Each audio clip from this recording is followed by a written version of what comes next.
And we begin with a defiant Newt Gingrich on a quixotic quest to prove he can take his wild and woolly primary contest all the way to the convention and defeat the newly resurgent Mitt Romney. And in a contest that's seen favourites rise and fall like a game of chutes and ladders, Gingrich says all he has to do is grab on to the anti-Romney vote. We will go all the way to the convention. This is going to be a straight-out contest for the next 4 or 5 months. I think when you take all of the non-Romney votes, it's very likely that at the convention there will be a non-Romney majority and maybe a very substantial one. My job is to convert that into a pro-Gingrich majority. That's Newt's friendly way of saying, nice try, Rick Santorum, now get lost. But to Mitt Romney, it's code for you're going to lose, as he told reporters today after jubilantly tossing out bags of chips on his campaign plane. That's usually an indication that you think you're going to lose. When you say, I'm going to go on no matter what happens, that's usually not a good sign. I'm hopeful to get the delegates I need. Time will tell. And now on to the Cheetos. On to the Cheetos. He really must be feeling good. But not so fast, Governor. Newt's already making debate policy for when he's the Republican nominee. And reporters, look out. As your nominee, I will not accept debates in the fall in which the reporters are the moderators, because you don't need to have a second Obama person in the debate. And as the Florida race turns personal, it's no more Mr. Nice Mitt, as Romney, still beaming from his Florida debate triumphs, compared Gingrich this weekend to Goldilocks. The first debate, of course, the audience was quiet, and Speaker Gingrich said that threw him off. He can't debate before a quiet audience. Then the next audience was very loud, and he said that threw him off. He can't debate before a real loud audience. It's like Goldilocks, you know, can't have it this way, it has to be just so. Went one fairy tale further in Florida, this time courting Latino voters by carving up one of the 3 little pigs, roast suckling pig in this case. Let them eat pork, says Romney. But wait, what about the Jewish vote? Better leave that to Newt with an unexpected line of kosher attack.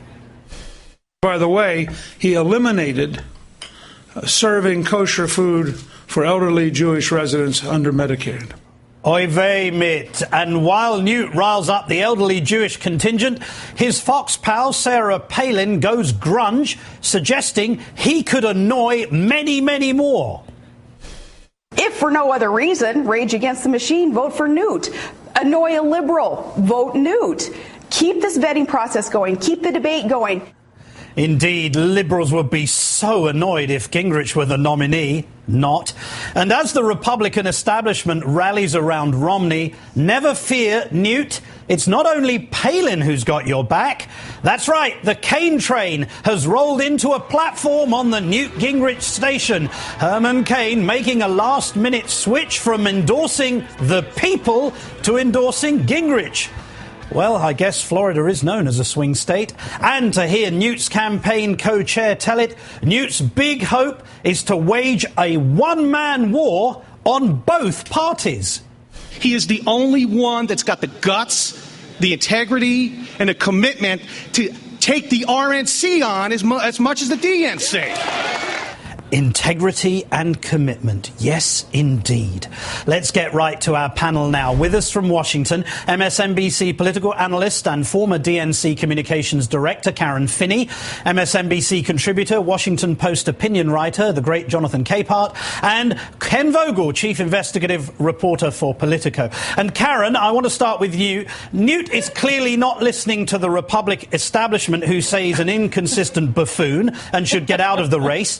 He's not listening to women in Florida who say he's a serial adulterer, but he is listening to the brains trust of Sarah Palin and Herman Cain. Please explain this to our viewers.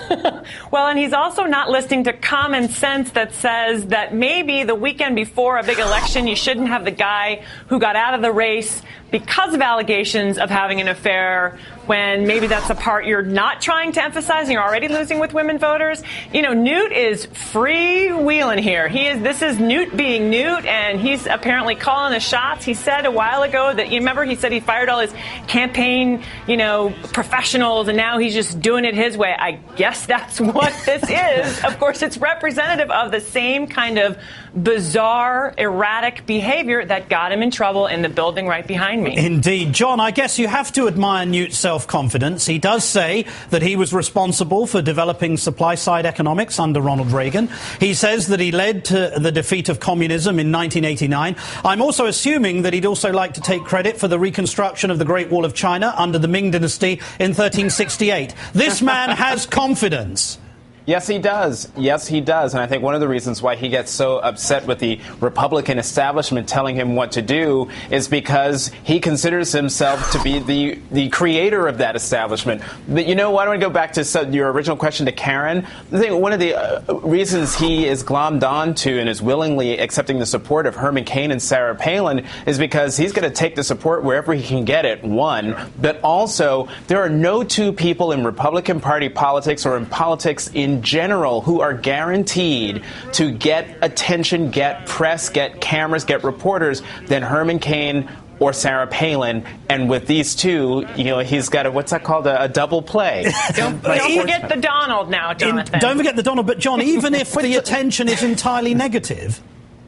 Oh, sure. Look, this is where Newt Gingrich excels at getting free media. He knows who will get the attention of the press. Once people are focused on Sarah Palin and Herman Cain focusing on giving their support to Newt Gingrich, they're going to go to Newt Gingrich to find out what he has to say. It's all a boomerang effect. In this regard, Newt Gingrich is brilliant, I guess. And the other thing, Martin, that these two have helped Newt Gingrich do, Sarah Palin and Herman Cain, that is make this rather implausible case that he's an outsider, because they, in fact, both were experts in their various times at the fore of the political stage, casting themselves as outsiders, and in fact, they had a more legitimate claim to being outsiders, and they were also expert practitioners of this politics of victimhood, where they defined themselves by who was against them. The Republican and Democratic establishments were against them both. And so to have them in Newt's corner, Newt, the consummate insider, can continue to make this rather implausible case that he's an outsider. Yeah. The other thing, going back to what Karen said about how this is Newt at his sort of most Gingrichian, that he is really freewheeling here and going solo.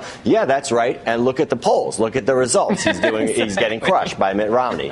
Yeah, but Karen, despite Newt's astronomical ego, the polls, at least in Florida, are pointing in the opposite direction. A new poll today showing Romney opening a 20-point lead. Yeah. Well, does Gingrich have a point, though, when he says that while Florida may be a loss, he's doing much better nationally against Mitt Romney? It's going to take some time, Martin, for Newt to understand that some of this is that people just don't like him.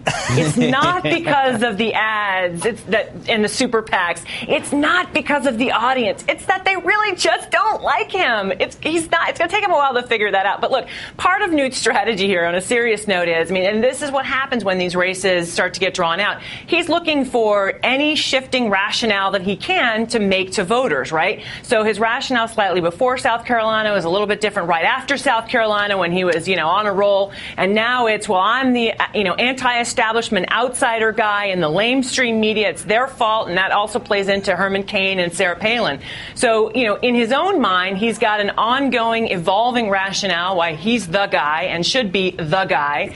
And he'll look at those national numbers and continue to use that to, sort of self-justify his own delusional world. So, John, following on from what Karen has just said, do you think it's possible that at some point in the very near future, someone in the Republican establishment, perhaps Karl Rove, is going to make a visit to Newt's home on a cold, dark night and tell him to stop running or face the consequences? Yeah, but who's that person? It's going to have to be someone within the Republican Party hierarchy who Newt Gingrich considers to be his peer, to go to him in the dark of night to tell him to get I almost said something else. To get out of the race. Thank you for being self-controlled, John. Yes, I see how these things work. But on the polls, I think the reason why Newt Gingrich is faring well on the in national polls and not so well in Florida polls, it's because folks like Newt Gingrich in theory, but once he lands in their state, they get to see what he's really like, and they don't like him in practice. Absolutely. That's right. Karen Finney, Jonathan Capehart, and the bearded wonder Ken Vogel, thanks so much for joining us.